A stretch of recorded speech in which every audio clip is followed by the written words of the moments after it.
में दो सोडा बनाते हैं। ये शुरू से चलता आ रहा है। तो दो सोडा इसलिए मैं आपको मना करूँगा कि दो सोडा नहीं पीना चाहिए, क्योंकि दो सोडा तो हम बनाकर पी लेते हैं, उसके क्या नुकसान हो सकते हैं आपके जिस्म में जाकर, वो आप गौर से सुने।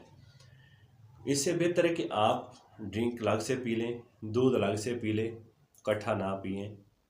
ये इकट्ठा जब करते हैं जी दो सोडा बन जाता है। इसके क्या नुकसान होते हैं, क्योंकि ड्रिंक्स इसके अंदर चीनी होती है। ड्रिंक और दूध जिस्म में जाकर हड्डियों को कमज़ोर करता है और कैल्शियम की कमी का सबब बनता है।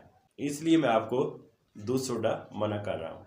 दूध सोडा कभी इकट्ठा नहीं पीना चाहिए। दूध सोडा अक्सर गर्मियों में पिया जाता है। ये आपकी हड्डियों को कमज़ोर कर देता है और कैल्शियम की कमी का सबब बनता है, इसलिए आपकी हड्डियाँ कमज़ोर हो जाती है। मैं आपको यही मशवरा दूंगा, दूध सोडा ना पिएं। इससे बेहतर है कि आप ड्रिंक्स अलग से पी लें और दूध अलग से पी लें। दूध और ड्रिंक्स इकट्ठी नहीं पीनी आपने। दूध सोडा बनाकर नहीं पीना, क्योंकि ये आपके जिस्म में कैल्शियम की कमी कर देता है और हड्डियाँ आपकी कमज़ोर हो जाती हैं। इस वीडियो को आगे शेयर करें, मेरे चैनल को भी सब्सक्राइब करें। मैं मिलूंगा एक और वीडियो के साथ। मुझे दें इजाज़त। अल्लाह हाफिज़।